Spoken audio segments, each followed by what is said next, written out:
What did I tell you in the last video? I told you the lower time frame structure was clean. I told you upside targets were 77, then 78.2, and at that time, we were trading around 75. Now look what happened. Price ripped straight up. It took out 78.2 right before the FOMC minutes dropped at 2 p.m., and then it dumped back down to 76. Right now, we're sitting around 77 again. And a lot of you who follow the tape closely, especially those who follow me on X, you already knew this was coming. But before I go any further, I need to make something crystal clear. Listen to me carefully. I will never ask you for money. Never. I will never pitch invest with me. Never. I will never run paid signals. I will never sell a course. I will never offer mentorship. So if you see someone using my name, using my picture, copying my style, and trying to sell you anything, that is a scam. Report it immediately. Because I'm not here to build a funnel. I'm not here to trap people into a subscription. I make these videos because the truth matters. This is financial warfare education, not financial advice. Protect your capital. Verify everything I say, and stay far away from anyone promising easy money. Now, let's talk about where we are right now. Silver in the Western spot market is around 77. Futures are around 77. Shanghai spot is sitting near 86 and futures near 88. That's a $9 premium. Gold is around 4,979. Silver is up over 4% today. Gold is up about 1.6%. Bitcoin is down about 1% as risk-off rotation accelerates. And yes, a lot of you appreciated that call. But let me repeat something. That was not a signal. Calling price isn't the big deal. The real goal here is bigger. I want you to become an independent thinker. I want you to read the tape, do the homework, understand the structure, and stop following people blindly. Because I can already see what's happening. Some people are starting to expect me to tell them what happens next. They want the entry. They want the direction. They want the stop loss. They want the invalidation. So they can do nothing and just copy trades. That is not happening here. And I'm telling you that up front. Because I know how this game works. People do not respect risk. And when they don't respect risk, they hurt themselves. That's why I normally don't even share short-term scenarios. Yes, I can call price. I can call candles. I can call levels. That's not magic. That's pattern recognition earned through screen time. And no, that doesn't mean I can't be wrong. I absolutely can. You can too. Guaranteed. But if you watch the tape long enough, it starts talking to you. These candles start talking. You start seeing the story before it unfolds. And when you combine technicals with fundamentals, that's when you understand what's really happening. If you've experienced that, comment below. Because I want to hear it from the ones who actually know. Now, let's get into what just broke. Because this is where it gets serious.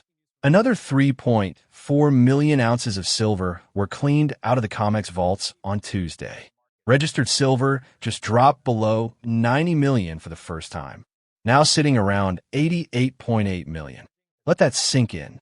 88 million ounces. That's the total silver available to settle futures contracts.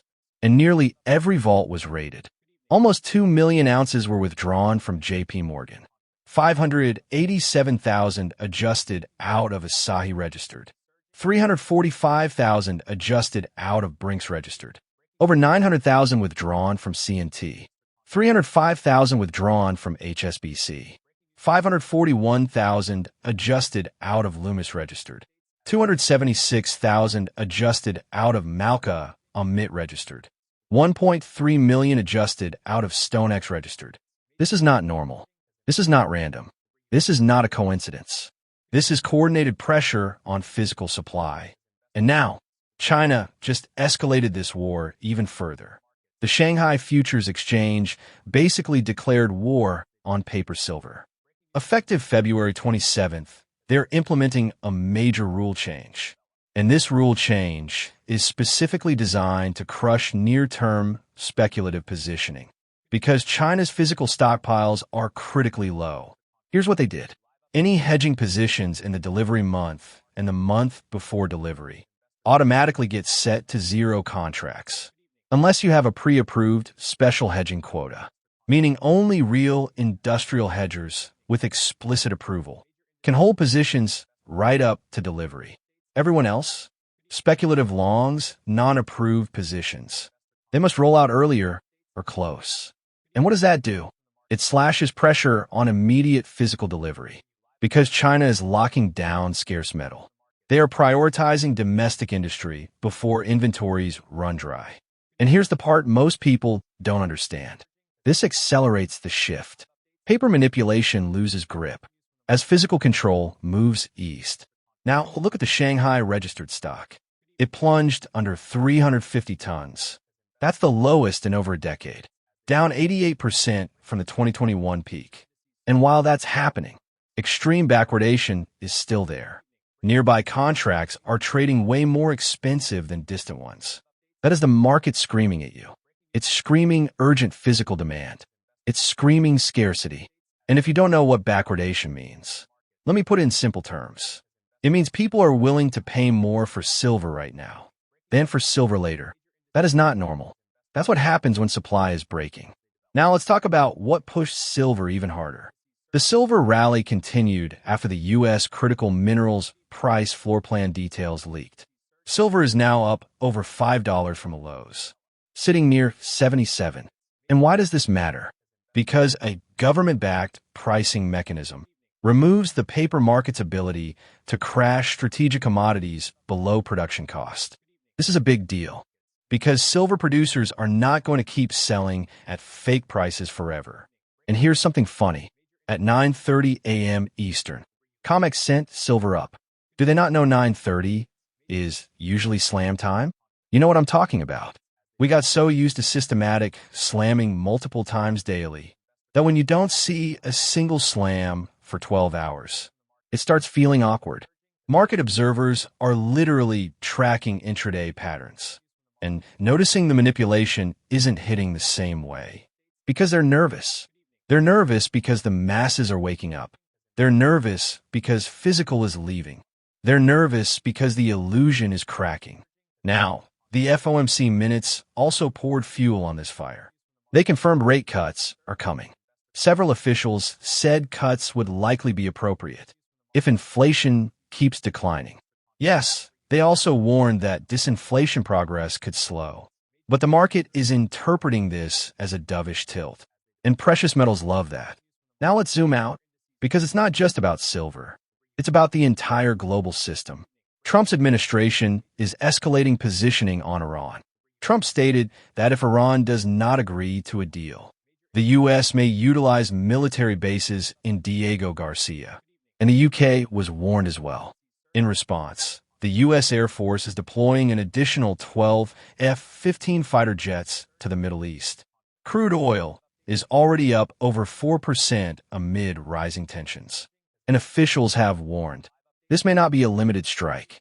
If launched, it could escalate into a large-scale, weeks-long war. And here's the part that matters to your wallet.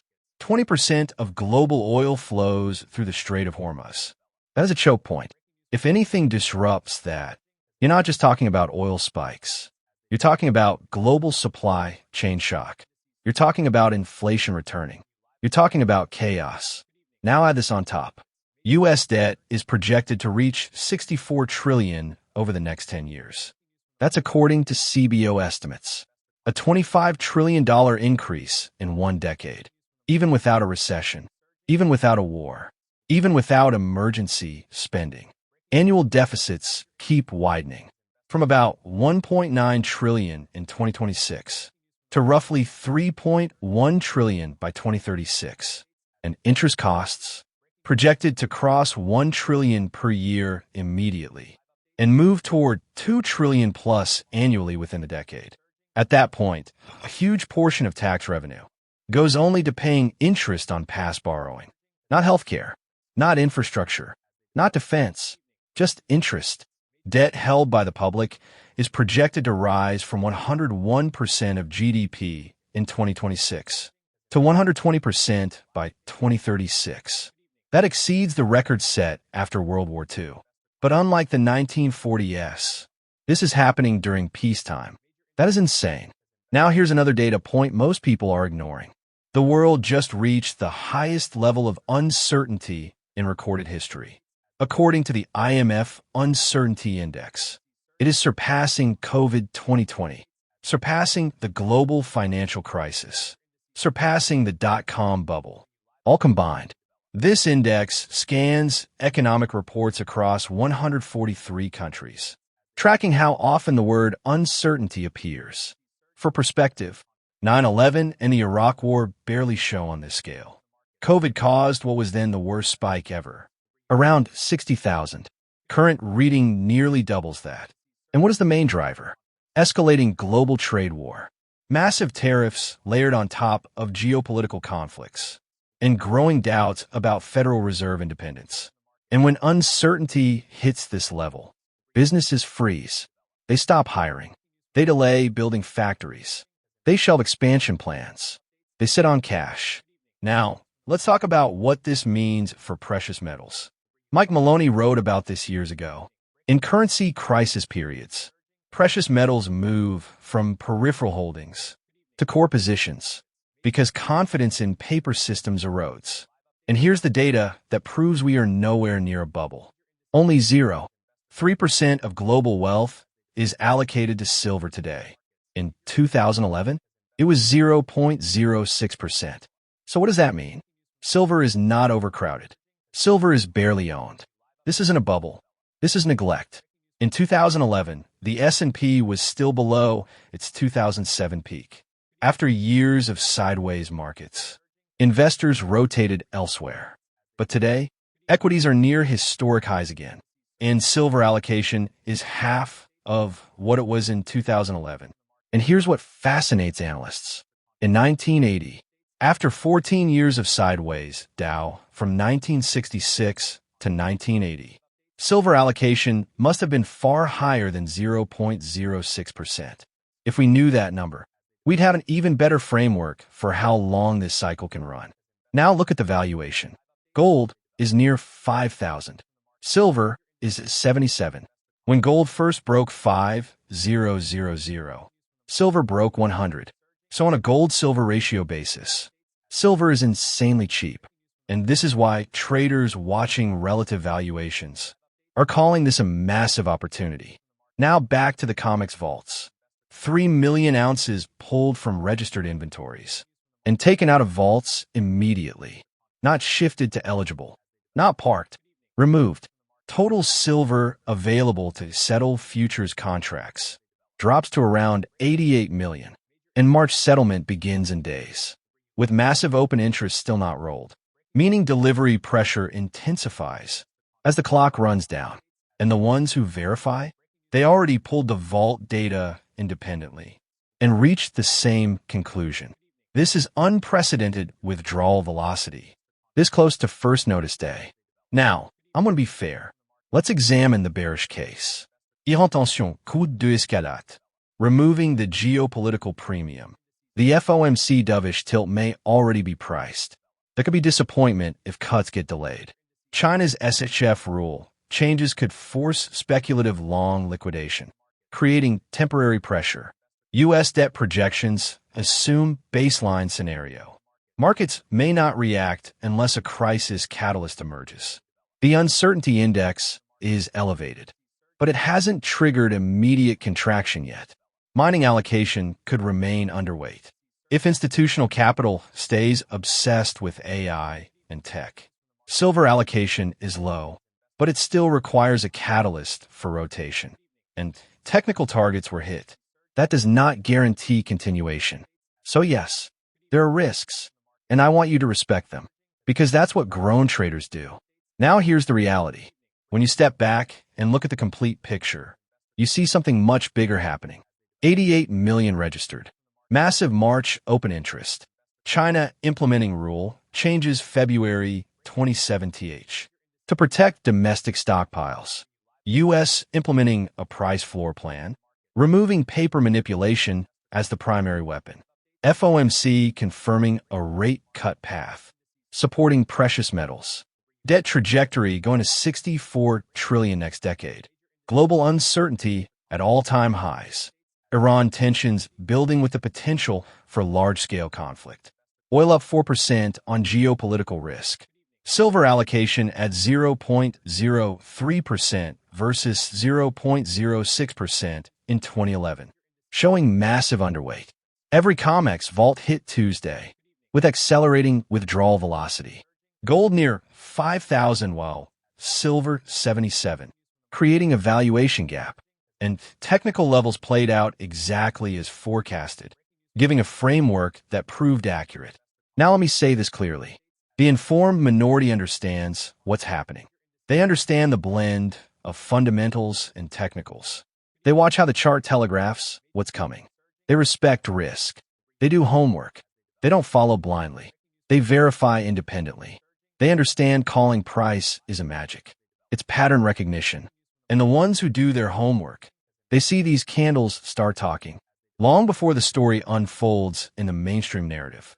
So I'll end it like this. Protect your capital. Think independently. Verify everything. Respect the tape. Invest with logic, not hype. OG out and about.